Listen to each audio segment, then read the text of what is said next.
Welcome, welcome, Assuaged family. Thank you for joining us today. Today we're going to be calling out Johnson & Johnson. Stop putting cancer-causing agents in your products. Yeah, okay, organic base, this is what you need.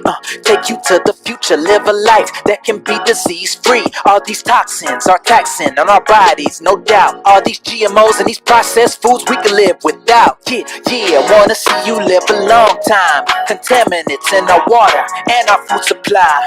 From the meat to the dairy and the fish, what a shame. Not realizing that my insides were inflamed. Hold up, I know it's hard to digest, that's right. I found an organic plant-based website. I even got the app.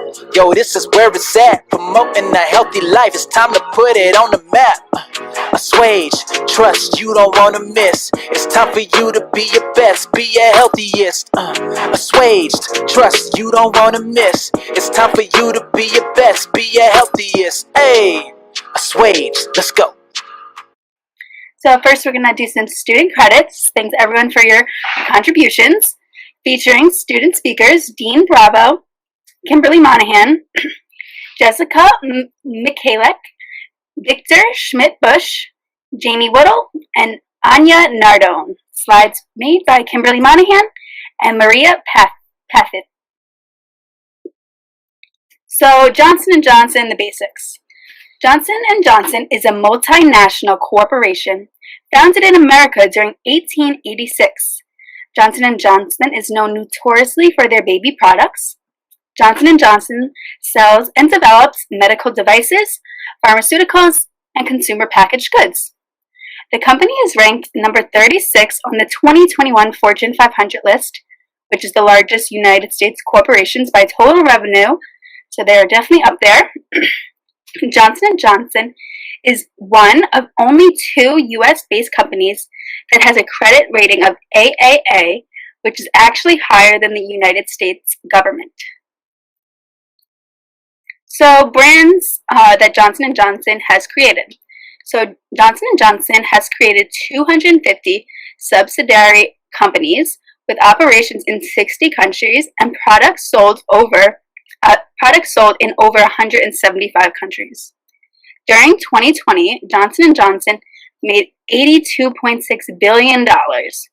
So some of the companies that they created include Band-Aid, the brand line of bandages, Tylenol medication, Johnson's baby products, Neutrogena skin and beauty products, Clean and Clear facial wash, Accuv contact lenses, and Janssen Pharmaceuticals.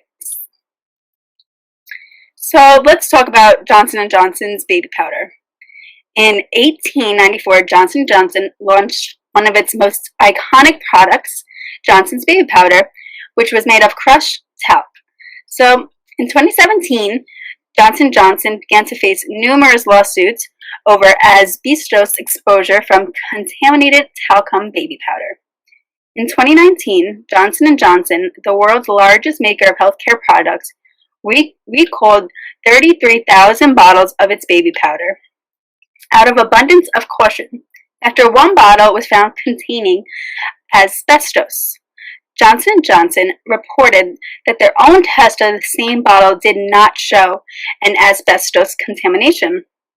In 2020, J&J agreed to pay more than $100 million to settle more than 1,000 lawsuits claiming its iconic talc-based baby powder caused cancer. In June of 2021, the U.S. Supreme Court declined to hear Johnson & Johnson's appeal of a Missouri court ruling that resulted in $2 billion worth of damages awarded to women alleging the company's talc caused their ovarian cancer. So Johnson & Johnson is trying to appeal this ruling, and they don't think that they should be awarding the $2 billion. When I was researching, it originally was about $4 billion that they were supposed to owe, but they appealed and got it down to $2 billion, and now they are again trying to do that. J&J hid information from the public. J&J knew for decades that asbestos lurked in their baby powder. J&J didn't tell the FDA that at least 3 tests by 3 different labs from 1972 to 1975 It found asbestos in its talc, in one case at levels reported as rather high. A Reuters examination of many of those documents, as well as deposition and trial testimony, shows that from at least 1971 to the early 2000s, the company's raw talc and finished powders sometimes tested positive for small amounts of asbestos, and that company executives, mine managers, scientists, doctors, and lawyers all kept this discovery a secret. Asbestos. Since the 1970s, it has been known that asbestos is a known cancer-causing agent.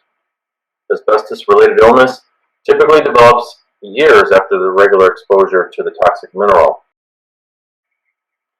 Asbestos is most common mesothelioma cancer, but may also cause ovarian and lung cancer. Johnson & Johnson has always publicly denied that powder caused cancer. However, documents unsealed in 2017 exposed that the J&J company executives were aware of asbestos liabilities as early as the 70s. Company reports highlighted the need to suppress concerns over asbestos contamination at talc mines in Vermont and Italy. J&J workers even encouraged the switch of the baby powder's main ingredient from talc to cornstarch to avoid liability. However, the company never stopped selling talcum powder until 2019 after its recall. Latest update on J&J baby powder.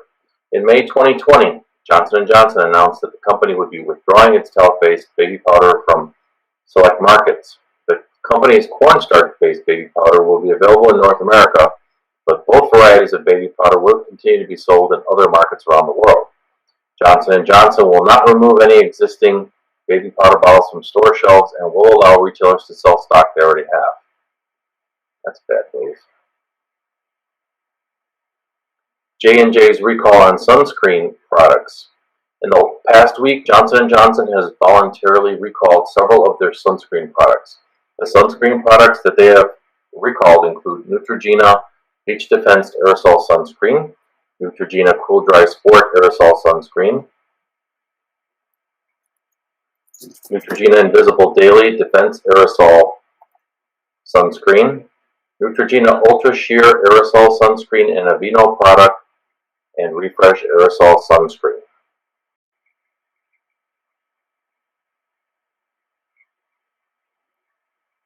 So now the question is, what exactly sparked the recall? So according to J&J, these sunscreen products, or their recall, is because of their substance benzene, which was found in a whole list of samples.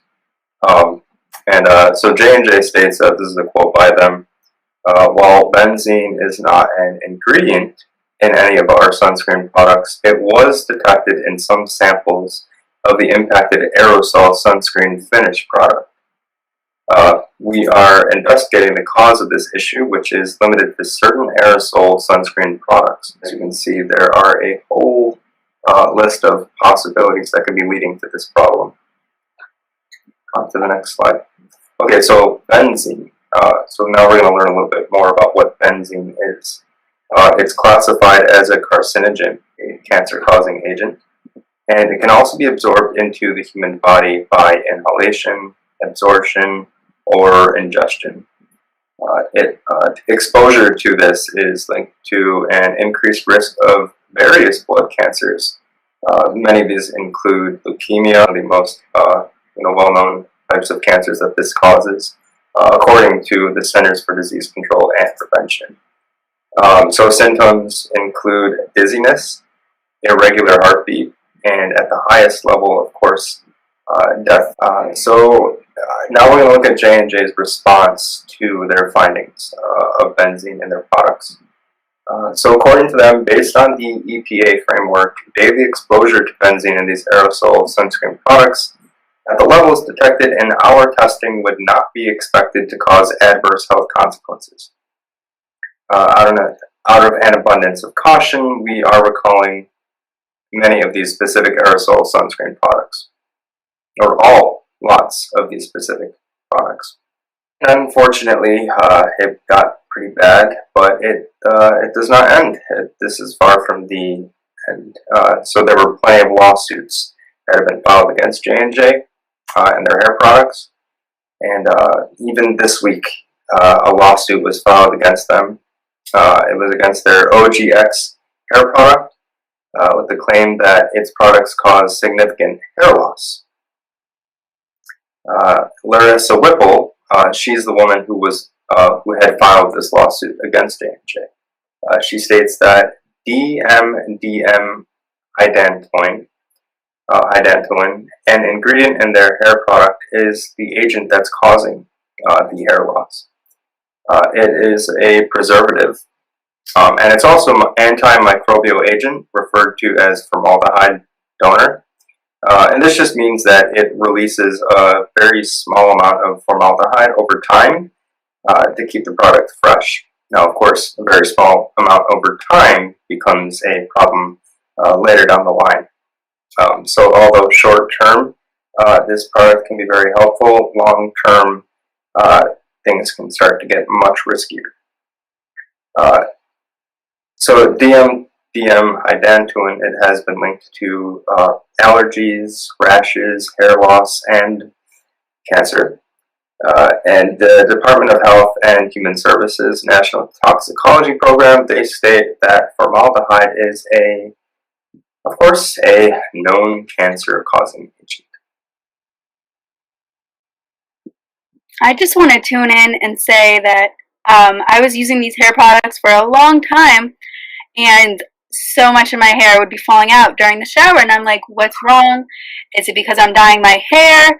But it didn't happen right away when I dyed my hair. So now that I see this lawsuit, I'm just like, wow, I wonder if using the shampoo and conditioner caused hair loss. So kind of concerning, it really is. Mm-hmm. It's interesting how a lot of these companies, they focus on short-term benefits, but they kind of shirk the long-term detriments, just because it's a lot harder to prove at first for, when they're just beginning to, work on their bottom line, to get the money, right? Oftentimes, these things happen when it's too late. I totally agree. I should show you guys some pictures of how I was like literally losing so much hair and balding, and we just used random products. I can't remember like brand names, but as soon as when we went organic, plant-based, and learning about all these chemicals, I go on Amazon, and if I can see at least 100 reviews, I get this like organic tea tree shampoo, and my hair is looking good. But it took a couple years to grow back. I'm telling you, like, it's not an overnight thing. But those products, if you don't really know what's inside, if you can't read it or pronounce it, don't put it on your head or eat it. Have you heard of the app called Think Dirty? Ooh, sounds. Yeah, it's an app. I tried it out. You can find, you can search or scan like a barcode, and it'll tell you if that product is clean or not. I like that. Wow. I'm gonna download that. Think Dirty. That's me. I mean, it's telling you like that's genius. Bottom line is like it has like, if on the back of it the ingredient says supercalifragilisticexpialidocious, don't buy it. We're going to take a look at Johnson & Johnson's response. They replied to this lawsuit by stating, "We carefully select ingredients to ensure the safety and performance of our products. Some of our existing products contain a small amount of DMDM hydantoin, which is used to prevent mold from developing while the product is in the shower. Every preservative used in our products must be cleared by rigorous safety assessment process. In 2012, J&J promised their consumers that by 2015, this DMDM hydantoin and other similar ingredients will be fully eliminated from their products. The lawsuit claims this to be a broken promise." On the Johnson & Johnson Safety and Care Commitment website, under the preservative section, the company claims that DMDM hydantoin does not meet their safety standards. Despite this acknowledgement, DMDM hydantoin is still used in some of their products. Johnson & Johnson claims to only include DMDM in their hair products if the other ingredients in the product are incompatible with the alternative preservative. And now it is time for a discussion based off of today's topic. We encourage you to participate in this discussion by sharing your thoughts and ideas, and we'll be reading viewer comments, and our team of students will be discussing these responses. What other companies does J&J own? J&J has created the subsidiary companies Splenda, Zyrtec, Neosporin, Benadryl, Listerine, Aveeno Baby, Benzene, AccuView, DeBow Skincare, Rembrandt, Pepcid, and Sudafed, which is a lot that I had no idea they even owned. Yeah, I just want to add in and say, while researching, I had no idea that they owned this many companies, and there's even more that I just couldn't fit on the page. And just with their track record and history of putting these cancer-causing agents products, it's very concerning that they're in control of so many other products that so many people use. Definitely kind of concerning to me. It really is. Absolutely. There was a lot of talk in when I had my first kid in 2010. There was a lot of talk about the baby products, such as the lotions and even I think the shampoo, that there were cancer-causing or concerning ingredients in there, and I didn't use any of those on my child just because, you know, I think you're so concerned, and it's a little bit sad that they have so many baby products, and yet people aren't aware that there are so many detrimental and damaging ingredients in their products, and, you know, a wide variety of people, especially in America, are using these products on their infants, and it's really sad that there's not more awareness about it. Yeah, I just wanted to jump in and what Jamie was saying, when I was doing research, they also did have lawsuits against like their baby lotions and baby shampoos. So it's just like what you were saying, Cynthia. I think there's a really great chance that these products are causing an influx of like the diseases that are seen nowadays and the illnesses that develop in people. And I truly believe it's from these products that we are using with all these preservatives, carcinogens that we use on a daily basis. It's repeated exposure at this point, shampoo, sunscreen, and just on the Johnson & Johnson website, they were saying, oh, you know, there's not enough benzene in the sunscreen to cause these health issues.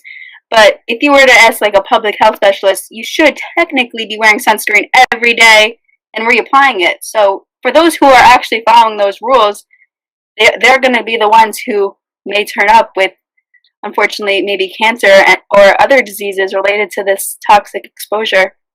About companies getting too much power, being too large. You know, the Sherman Antitrust Act is supposed to take care of that, but I think Johnson & Johnson hides behind having many divisions, and I think the courts don't notice that there's so many sub-companies. Somebody needs to show what kind of monopoly J&J really has. There was a TV show, I don't know if anybody watched it for a while, it was called Mr. Robot, and it was about one company controlling everything. It was called E Corp. And if anyone ever saw this, they could see, you know, it was a story about a company that wanted to take down E Corp. It was played by Michalek, what made him famous enough to become Freddie Mercury. So he played this to a T, and the show really brought out a lot of dystopian stuff about companies being too powerful and almost becoming like governments within themselves. So I think J&J is kind of almost a point of power. So I think we need to put a call out to Aaron Brockovich about this one. My question is whether or not what's going on is just a matter of negligence or just trying to make money off of something and just getting away with the fact that you're actually causing extreme harm to people because you're a major company, you know?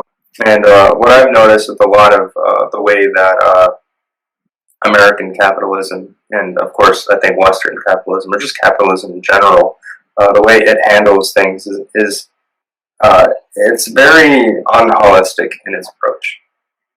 It's very well, I only tackle this problem, and everything else that could potentially be a problem has nothing to do with me and what my company does. It's just, if this happens, then it's probably, go talk to your doctor about that. That's not my problem. That's not my fault.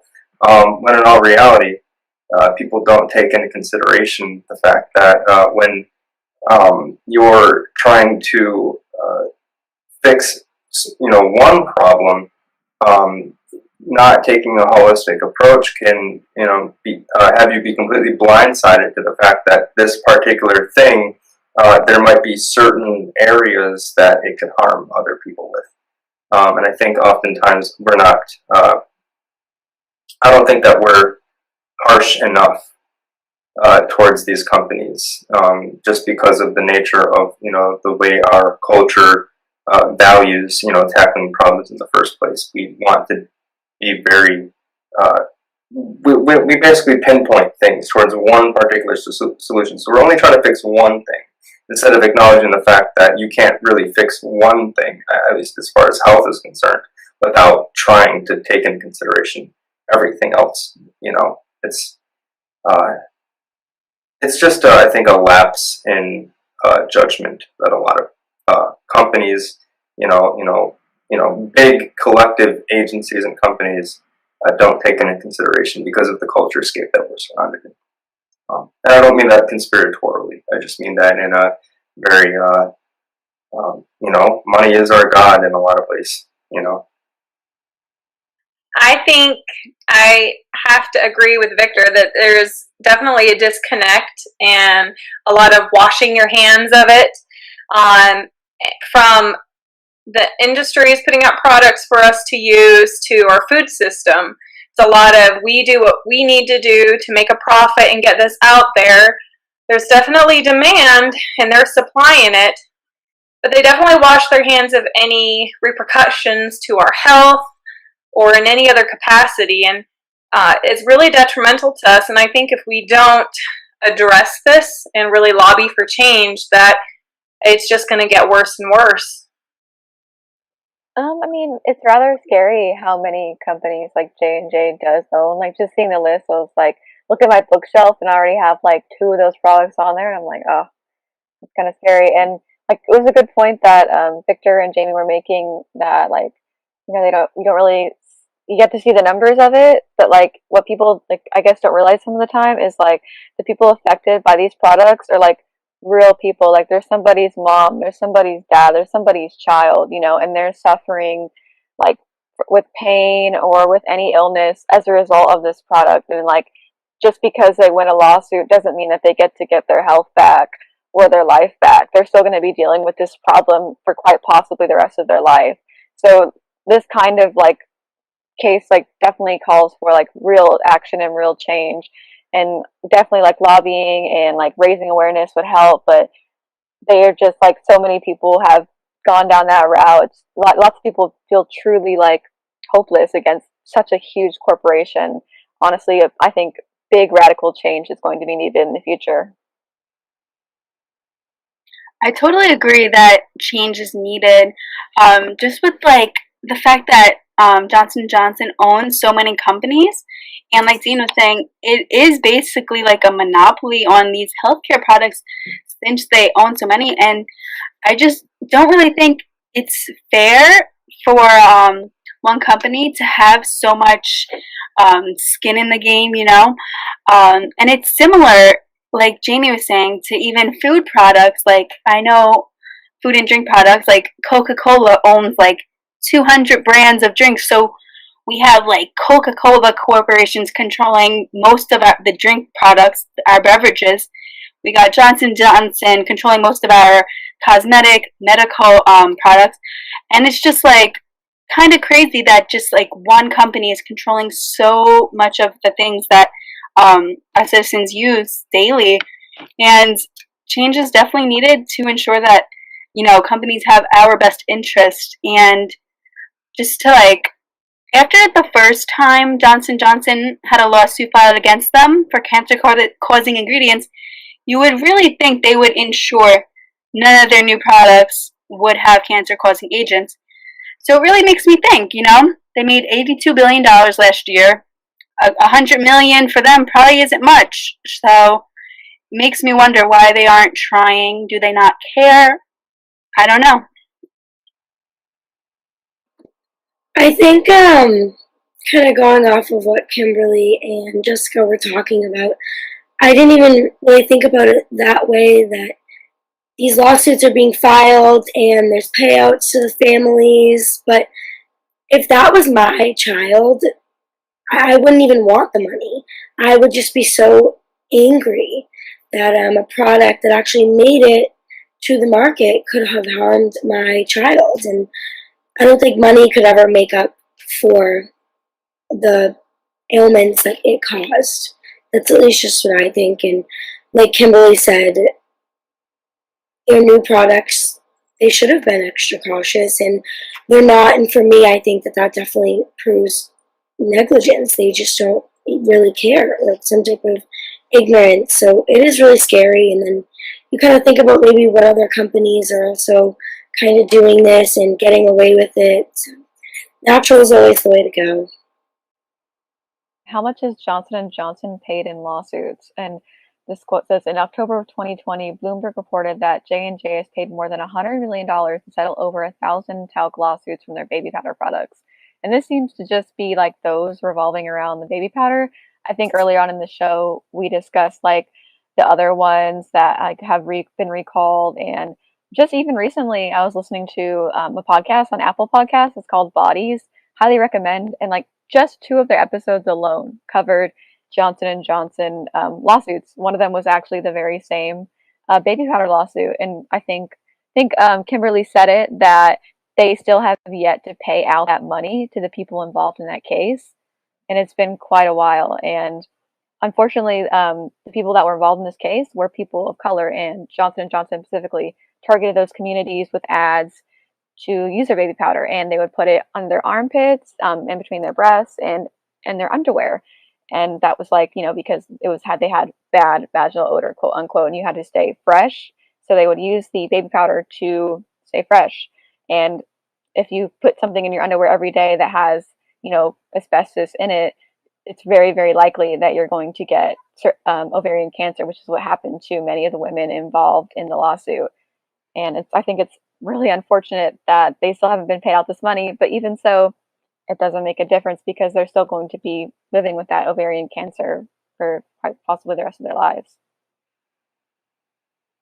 I just wanted to add in that me and my family think that actually my grandma was affected by this, because my mom said, grandma always used powder, whatever, she used baby powder, and she did develop ovarian cancer, and my mom swears it was from that baby powder, and we all agree. So I have people close to me who could have possibly been affected by this, and it's just really sad and scary to think what other products might be doing this to me, to my sister, Like for instance, like J&J products. I wonder if perhaps maybe those could cause potential, like not just whatever, like skin problems, and also maybe like stomach problems and stuff like that.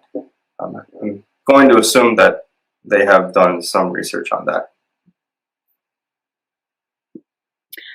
I mean, I definitely, wouldn't be surprised. I feel like I know a lot of people close to me who just have stomach issues, like IBS, and I don't know if it's always been so common, but it makes me wonder if there are products out there causing stomach issues.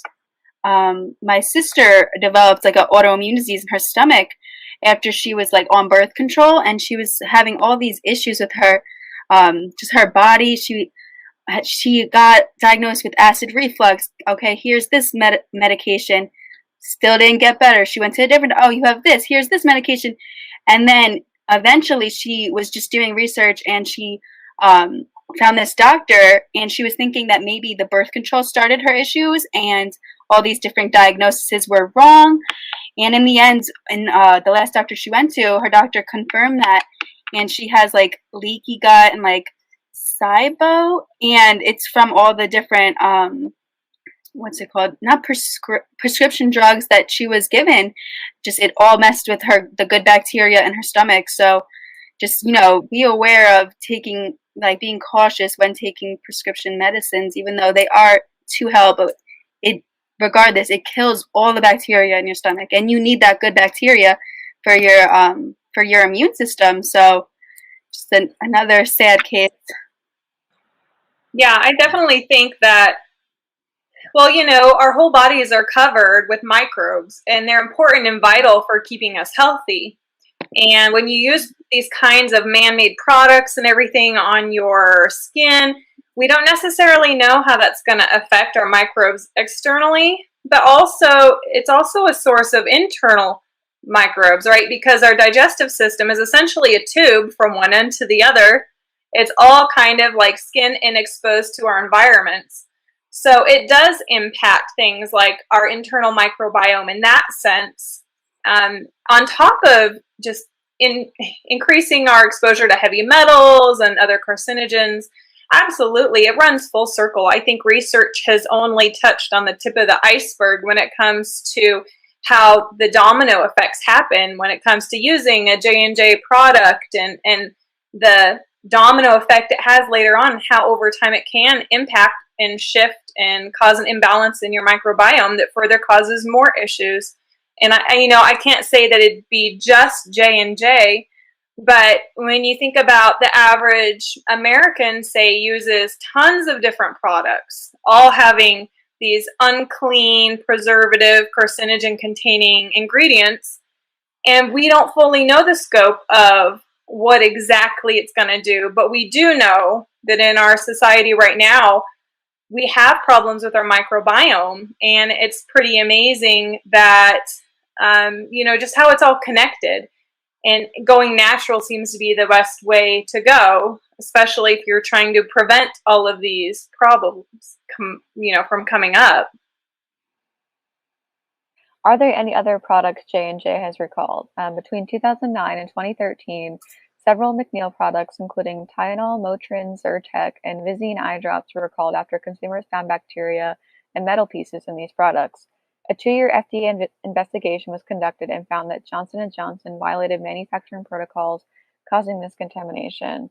And the other podcast episode that I happened to listen to that was about J&J was about another product that they produced for like another women's health issue. So as women get older, it's actually fairly common that they suffer from pelvic organ prolapse, which is essentially the muscles in your pelvic floor become weak and your organs in that area start to fall. In some cases, it gets pretty extreme and they can start coming out. So one of the solutions that is offered to women in terms of pelvic organ prolapse was a surgery where a vaginal mesh is installed to hold up the pelvic floor. And one of the women that was the star of the podcast was a woman who had received the vaginal mesh, and the doctor told her that it was totally safe and that it was successful and that there was no harm in getting it. So she went ahead and signed all the forms. It's like, all right, I'm gonna go ahead and do this, and got it. And a few months after the surgery, she's having this terrible pain, and she's like, what is this? And she calls the doctor, and the doctor's like, oh no, it's not the mesh. Like, it's probably just after surgery stuff. You're fine. And she goes actual years with this pain. Like, it gets crippling. She loses her job. She starts having terrible other symptoms like discharge. And, she sees many doctors and they're all saying oh, it's not the mesh. And finally she arrives at a doctor that's goes and takes a really deep, intricate look. And it turns out that the mesh had started to degrade inside of her and that it had eaten up over 90% of her vaginal tissue. And so some of the discharge that she was experiencing was actual tissue degrading and falling out of her. And many doctors refuse to take it out because the vaginal mesh works in such a way that if you put a piece of mesh on the grass, that the grass will go through the mesh, so that all those years it becomes so entangled in that tissue that removing it would be an extreme risk. And she actually was able to find a doctor that would agree to take the risk, and she was almost died during the surgery because she was losing so much blood that they just had to stop, and she was only able to get 80-90% of it out. And so her and many women affected by this vaginal mesh had a big lawsuit against the company. And turns out this vaginal mesh had never actually been tested. They had just put this product in the market and be oh, looks good, let's just go ahead and put it inside thousands of women's bodies. no problem. And the FDA did not do the proper job of, following these companies. But on the other hand, the FDA is vastly underfunded, and they have companies can get away with so much stuff. But it was a really sad case, and it was horrid to hear. I highly recommend the episode on Bodies podcast. I'm horrified. I'm horrified that this continues to happen with product after product. It's terrible that no one has been able to be successful in stopping them, and they keep continuing to do this. And somehow, whoever is in charge, doesn't seem to be questioning enough to shut it down. That's so scary. No, I think you're absolutely right. And the poor woman who had been affected by it, she will never have her life back again. Imagine losing 90% of your vaginal tissue, you're bedridden for the rest of your life, and sure, money is nice to have, but that's not going to fix the problem. It's just, these are real people, and the company simply does not care, and they were in denial about it for a very long time, and it's just absolutely horrible. Yeah, that blows my mind. I can't believe companies are getting away with this, and even still, there are still Johnson & Johnson products being produced, even after, what we just heard, 4 strikes against them, and the fact that their products are still out there for people to buy is ridiculous, and it is really, really scary, and that was a horrible story. I can't even imagine what she was going through, and like you said, no amount of money could have ever made that better, and I definitely would have been very upset with the FDA for letting that kind of slide through. There's no excuse on their end, no matter what.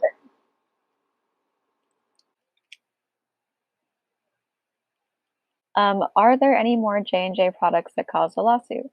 Johnson & Johnson has created the blood-thinning medications Pradaxa and, Serolacto. These medications have been linked to serious bleeding events that have limited treatment available. Countless patients experience serious bleeding, including thousands of serious adverse events and hundreds of deaths. There's more than 10,000 lawsuits for the drugs Pradaxa and Serolacto, and they are still pending. And this is just another horrible example of yet another J&J product that has caused a lawsuit. And it's just honestly terrible to think about. I mean, at this point, it's what do you even say, I agree. I think it's, maybe Dean is right. Maybe we should call on Erin Brockovich and see if she's willing to get entangled in another mess, because, with the whole P&G thing, that still is an ongoing project. And so there's all these companies that are being very unethical about the ingredients that they're sourcing in their products, and it does cause hair loss. It can cause female reproductive harm. I'm just going to say real quick, just getting back to Erin Brockovich, she has an active firm that is a company that pursues this kind of thing continually. She has other clients, and she still works in this area. So a lot has happened with her since PG&E, and I think she's kind of gone almost worldwide with causes. So yeah, if you ever did reach out to her, you probably would hear back from someone at that company of hers, and maybe they'd speak to us. Who knows? Even if it's not her herself. But the sad thing about the whole thing is that a private person has to go on the line to stop it. That somebody from government agency didn't step in before she did to stop that thing at PG&E. So we have to protect ourselves, and this is something I tell my family too, because we're really into nutrition and whatnot here. And no one's going to come. I always tell my family the police aren't going to come, the FDA is not going to come, the USDA is not going to come. It's up to you to be knowledgeable and to know what you're using and what it's going to do to you. Because if you don't, it'll be too late by the time it gets out. It'll be a statistic, basically. So. Yeah, I was just going to say that while researching, I had known, just from social media, that there was a lot going on with Johnson & Johnson's hair products and the sunscreen, and I knew about the baby powder, so that's why I really wanted to talk about this, since it's so new and everything. But while I was continuing researching, I was like, are my eyes deceiving me? How many lawsuits are against them? They've caused so many issues with all of their different products, and it's just when does it end? I don't know. I think after 3-4 lawsuits, maybe they just shouldn't be a brand anymore, because clearly They really don't care. Like, I want to give them the benefit of the doubt and all, but it's like, when do you draw the line? Like, it's just really, really crazy to me that they continually are releasing products that either don't work, cause major health issues, and I know I definitely will not be purchasing anything from Johnson & Johnson anymore. Well, Kimberly, do you know the reason why they're able to so easily get away with this kind of stuff? I don't know. What were we going to say? Because they have the different company? Money.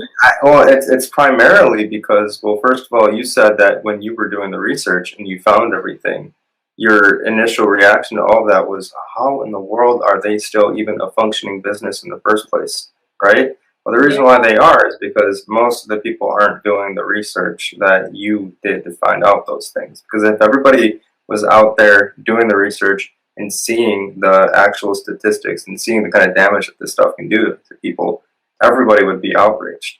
So the fact that the advertising gets a heck of a lot more eyes than the actual findings that you were able to find is a clear indication that just collectively we don't really have our priorities straight and that our eyes are looking in the wrong directions. No, I totally agree with you 100%. And that just made me think, like, why isn't this, like, in the media more, you know? Like, why isn't the news, telling us to stay away from these certain products and actually really trying to better our health, which they seem that they want to do, but I just feel like the word isn't out there, and it's surprising that more people, aren't talking about it. So I just encourage everyone to, like, let your friends know and everything. I find that for a lot of us who like to do the research, if it's not mainstream, we might be kind of dismissed as quacks or, conspiracy theorists, or, you know what I mean? And, on top of that, does anyone else really see this kind of running theme that all of these are associated with long-term problems? Why is the FDA not doing long-term studies on things? They need to do long-term studies in order to really get a grasp on if it's safe or not. I feel like they're failing us in that aspect. Yeah, I 100% agree with that. Anything about the way marketing operates.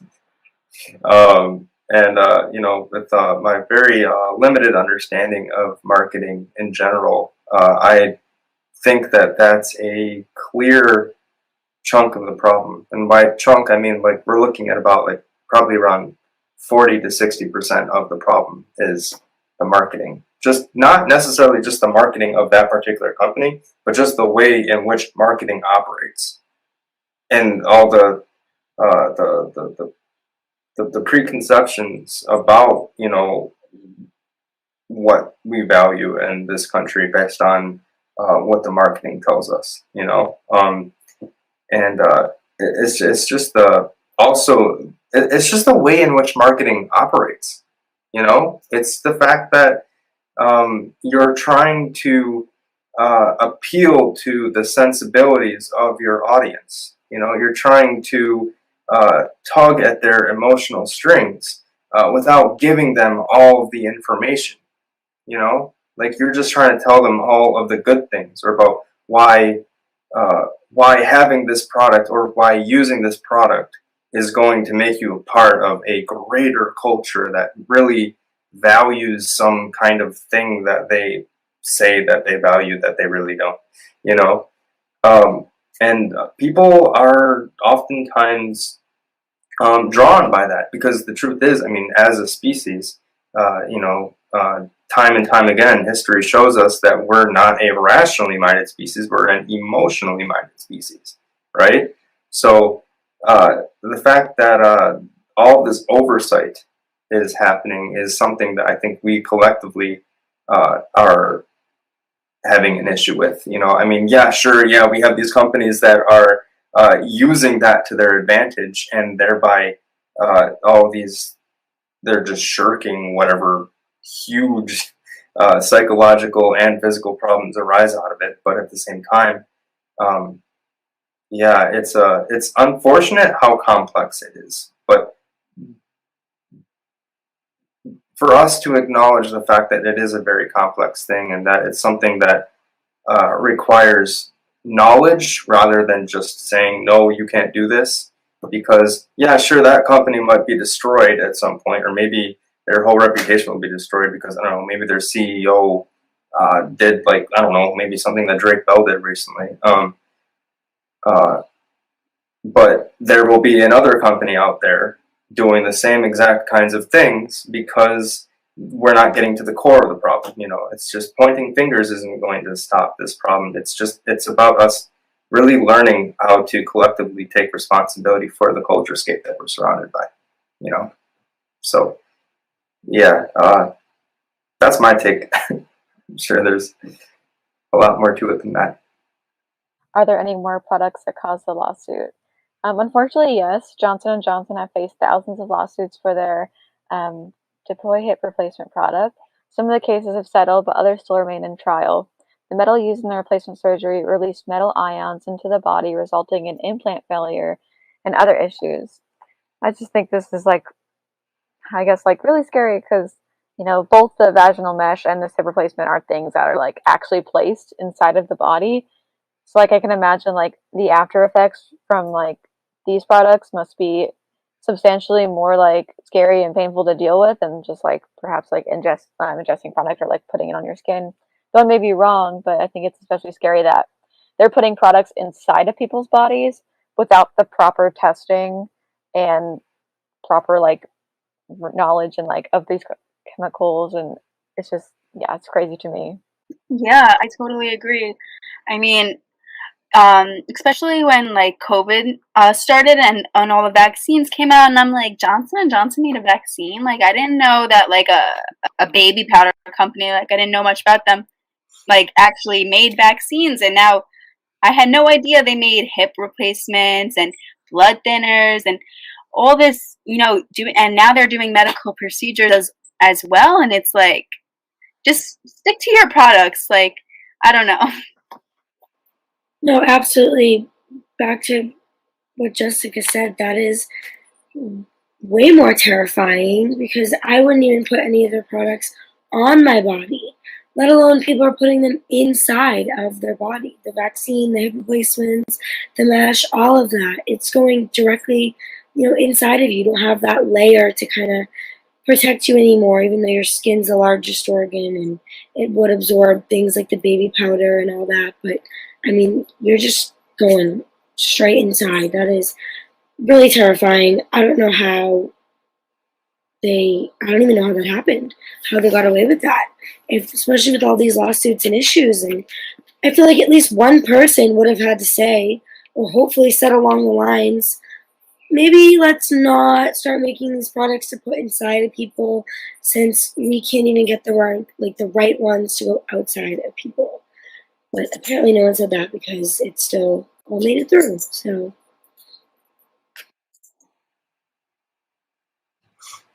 I find it so silly that, yeah, they want to expand their product and, obviously create a whole bunch of other products and kind of be like the Disney of baby and health products and stuff, right? And just take over other companies and everything. But then at the same time, when a problem arises, it's I wouldn't be surprised to hear them say something like, "Well, that's not something that we were expecting, or that's not really our problem, that's the doctor's problem," or you'll hear other things like, "Well, our products are potentially harmful to people who may be more prone to specific things, and if they're prone to specific things, that doesn't necessarily mean it's the fault of the product, but it's the fault of their genetics or something like that, and but it's when you move so rapidly into different types of products and start to increase your scope, it would only become apparent that, don't you think you would take more responsibility and invest more in the health of your people, and take into consideration that you have so much money, therefore you have so much influence, therefore you have the ability to be in contact with not just the nation, but the world's greatest scientists and change makers, and people that are actually, going to sit there and do the research necessary so that way this product is actually a good product.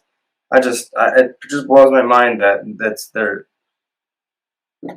all of that is just completely just brought to the side, left to the side, because it's much easier to maintain a product's specific price range or something like that. It's just, I don't know. And we only got an hour, so that's just my way of saying, wow, that's so interesting. Question number 6. What is the safety process that J&J follows? The safety of the finished product is based on the safety of the raw materials used. J&J uses a screening process to ensure the purity of every raw material.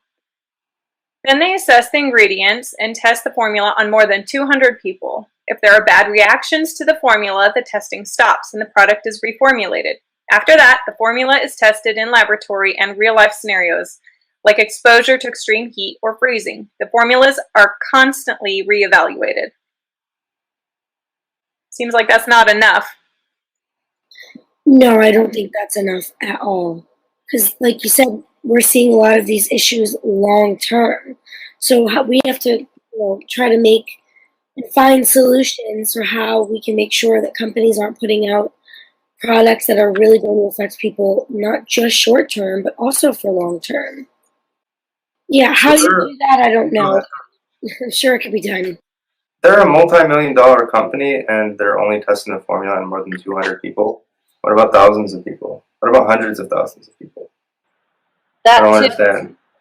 Well, it's like, we are going through the supplier, ordeal with Assuaged, Be Your Highest, and it costs like $10,000, the quote that we got, just to make a simple product formulation. But we found a partner that's investing a lot of time and money into us to where we didn't have to shell that out.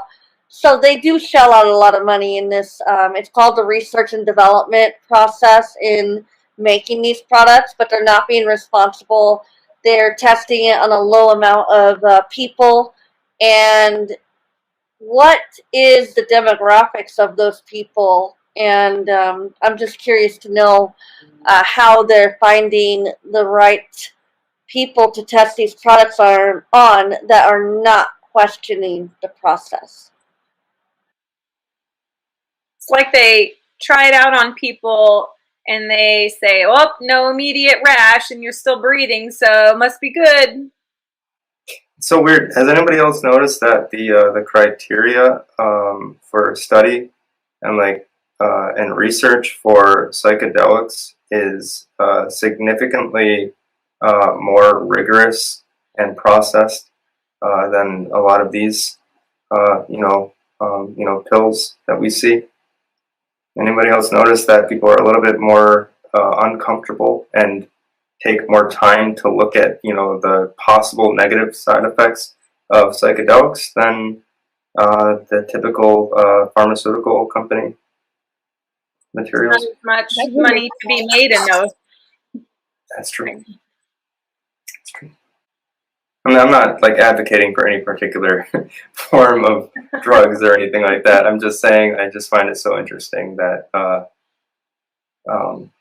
it just seems like the negative effects I have seen of people, taking things like ketamine have been so unbelievably small, if at all, in comparison to what we see with things that products from J&J that are purported to be extremely safe, or just any type of drug that, for that matter, like painkillers and stuff like that.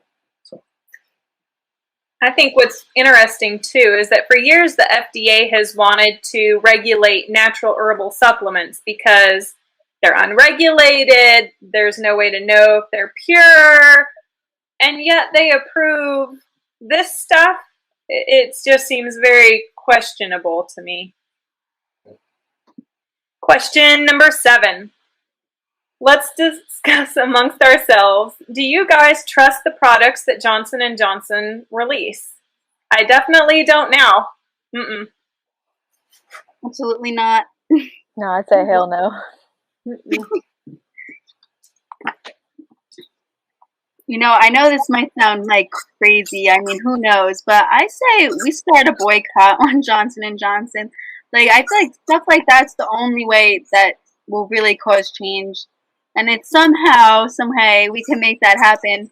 They might 100%, you know, change their ingredients. They don't want to lose out on $82 billion like a year. And then other companies going to be like, uh-oh, I got to do this before they start boycotting mine. So I just feel like we the people really need to just get together and really, you know, we need to make that difference if we want it to come, because they're not going to give it to us. No, I think that's a great point, Kimberly, because I think you wrote the article on our website that was about like the FDA and like the food in other countries. Like they have the total means to make the same products clean like they do in other countries. They just don't do it here because we're not strict on that, and like they can get away with it, and it's cheaper to use those toxic chemicals. So like they can totally do it. It's just they're not being held responsible here at all. Oh yeah, I 100% agree. Just like add to that, I wrote an article on like 7 food additives that we use in the United States that are banned in other countries, and it's just crazy the amount of chemicals and food additives that we still use that are banned. For example, you know, McDonald's has different ingredient lists for their French fries in America versus the United Kingdom. So if you can make a healthier option in the UK, why not just sell it everywhere? And this goes for the brand Kraft Mac and Cheese. There were more, but those are the 2 that were really coming to me right now. And it's just really, really sad that our FDA isn't working as hard as the European Union. It was a really provoking, great discussion, you guys.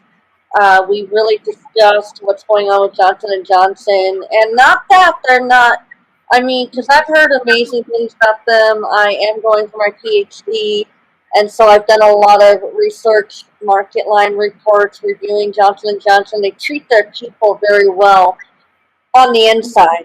But on the outside, there's apparently something that they're going to need to fix, or they will be boycotted. And it's just about getting the word out there and proving that the harms are in fact happening. So, you know, if people can start making those documentations and calling them out on their shit, it's going to be really beneficial for them changing their ways and us making the point that it's not ethical or fair or right to do what they're doing. So please tune in and just tune in to check out our Stop the Hate Without the Hate campaign. We're doing a lot of public health initiatives that goes beyond just the discussion that we've covered today, so we'd appreciate your support. It does cost us time and money to prepare these materials, and we're so grateful for our students. I'd just like to honor everybody.